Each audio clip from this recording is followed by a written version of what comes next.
അസ്സലാമു അലൈക്കും വറഹ്മത്തുള്ളാഹി വബറകാതുഹു. ആമുൽ ഫീൽ ഒന്നാം വർഷം ലോകത്തിൻ്റെ നായകൻ ഒരു മുത്തു മുഹമ്മദ് മുസ്തഫ സ്വല്ലല്ലാഹു അലൈഹി വസല്ലമ തങ്ങൾ ജനിച്ചു. റബീഉൽ അവൽ 12 തിങ്കളാഴ്ച പ്രഭാത സമയത്ത്, ക്രിസ്തുവർഷം 571 ഏപ്രിൽ 17. എത്ര വർഷമായെന്ന് കൂട്ടുകാർ കണക്ക് കൂട്ടി നോക്കുക. അത് സാധാരണ പ്രസവമായിരുന്നില്ല. ധാരാളം അത്ഭുതങ്ങൾ ആ സമയത്ത് സംഭവിക്കുകയുണ്ടായി. ചുറ്റും കൂടിയ പെണ്ണുങ്ങൾ കുഞ്ഞിനെ കണ്ട് അതിശയപ്പെട്ടു പോയി. കുഞ്ഞിൻ്റെ ചേലാക്രമം ചെയ്യപ്പെട്ടിരിക്കുന്നു. കണ്ണിൽ സുർമ എഴുതിയിട്ടുണ്ട്. ശരീരത്തിൽ എണ്ണ പുരട്ടിയിരിക്കുന്നു. കൈ രണ്ടും നിലത്ത് കുത്തി തലയുയർത്തി പിടിച്ചാണ് കിടപ്പ്. ഇതൊരു അത്ഭുത ശിശുവാണ്. ഇങ്ങനെ ഒരു കുട്ടി പ്രസവിക്കപ്പെടുമെന്ന് തൻ്റെ ജനതയോട് ആദം നബി അലൈഹിസ്സലാം പറഞ്ഞിട്ടുണ്ട്.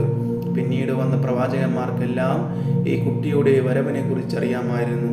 എല്ലാ വേദഗ്രന്ഥങ്ങളിലും ഈ കുട്ടിയുടെ ആഗമനം അറിയിച്ചിട്ടുണ്ട്. കുട്ടി പിറക്കുന്നതിന് മുമ്പ് പിതാവ് മരണപ്പെട്ടിരിക്കുമെന്ന് വേദം പഠിച്ച പണ്ഡിതന്മാർക്ക് അറിയാമായിരുന്നു. എന്തൊരഴക്, എന്തൊരു പ്രകാശം! പ്രസവവിവരം അറിഞ്ഞ അബ്ദുൽ മുത്തലിബ് ഓടിയെത്തി. കുഞ്ഞിനെ കണ്ടപ്പോൾ എന്തെന്നില്ലാത്ത ആഹ്ലാദം. കുട്ടിയെ കോരിയെടുത്തു. കഅബാലയത്തിലേക്ക് ഓടി. അവിടെ ഉണ്ടായിരുന്നവർ കുട്ടിയെ കണ്ടു. അവരും സന്തോഷത്തിൽ പങ്കുകൊണ്ടു. 7-ാം ദിവസം അഖീഖ അറുത്തു. അന്ന് വീട് നിറയെ ആളുകളുണ്ടായിരുന്നു. ബന്ധുക്കളൊക്കെ വന്നു. ഖുറൈശി നേതാക്കന്മാരെല്ലാവരും വന്നു. അവർക്കെല്ലാം വിഭവങ്ങൾ നിറഞ്ഞ സദ്യ. മുഹമ്മദ് എന്ന പേരിട്ടു. അബ്ദുൽ മുത്തലിബിന് ധാരാളം മക്കളുണ്ടായിരുന്നുവല്ലോ.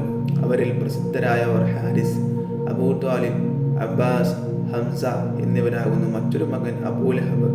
സുവൈബത്തുൽ അസ്ലമിയ എന്ന അടിമ സ്ത്രീ അബൂലഹബിന്റെ സമീപം ഓടിയെത്തി.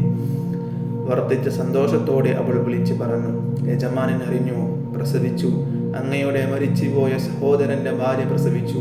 അങ്ങയുടെ മരിച്ചുപോയ സഹോദരന്റെ ഭാര്യ പ്രസവിച്ചു. ആൺകുട്ടി. നേരാണോ നീ പറഞ്ഞത്? ഞാൻ കുഞ്ഞിനെ കണ്ടിട്ടല്ലേ വരുന്നത്. എനിക്ക് സന്തോഷം അടക്കാനാവുന്നില്ല. ആഹ്ലാദം കൊണ്ട് ഞാൻ തുള്ളിച്ചാടി വരികയായിരുന്നു. യജമാനോട് ഇക്കാര്യം പറയാൻ അബൂലഹബ് സന്തോഷം കൊണ്ട് മതിമറന്നു പോയി. സുവൈബത്തെ, ഈ സന്തോഷ വാർത്ത അറിയിച്ചതിൻ്റെ പേരിൽ നിന്നെ ഞാൻ സ്വതന്ത്രയാക്കിയിരിക്കുന്നു. സുവൈബത്തിൻ്റെ സന്തോഷത്തിനെതിരില്ല. ഈ കുഞ്ഞു കരമാണല്ലോ ഞാൻ അടിമ മത്തത്തിൽ നിന്ന് മോചിതനായത്. കുഞ്ഞിനോടുള്ള സ്നേഹം വർദ്ധിച്ചു. അബ്ദുള്ളയുടെ വിയോഗം മക്കാ നിവാസികളുടെ ദുഃഖമായി. അബ്ദുൽ മുത്തലിബിന്റെ മുഖം അവരെ വേദനിപ്പിച്ചു. ഇപ്പോൾ തങ്ങളുടെ നേതാവിൻ്റെ മനസ്സ് നിറയെ ആഹ്ലാദമാണ്. ആ നടപ്പിലും ഇരിപ്പിലും സംസാരത്തിലും സന്തോഷം അലതല്ലുന്നു. പലർക്കും സമ്മാനങ്ങൾ നൽകി. സദ്യ തന്നെ എത്ര കെങ്കേമം! അബ്ദുൽ മുത്തലിബിന്റെ മക്കൾക്കെല്ലാം വലിയ ആഹ്ലാദം. അബൂ ത്വാലിബിനാണ് കൂടുതൽ സന്തോഷം. സഹോദരപുത്രനെ അവർ ലാളിച്ചു, സ്നേഹിച്ചു, പരിചരിച്ചു.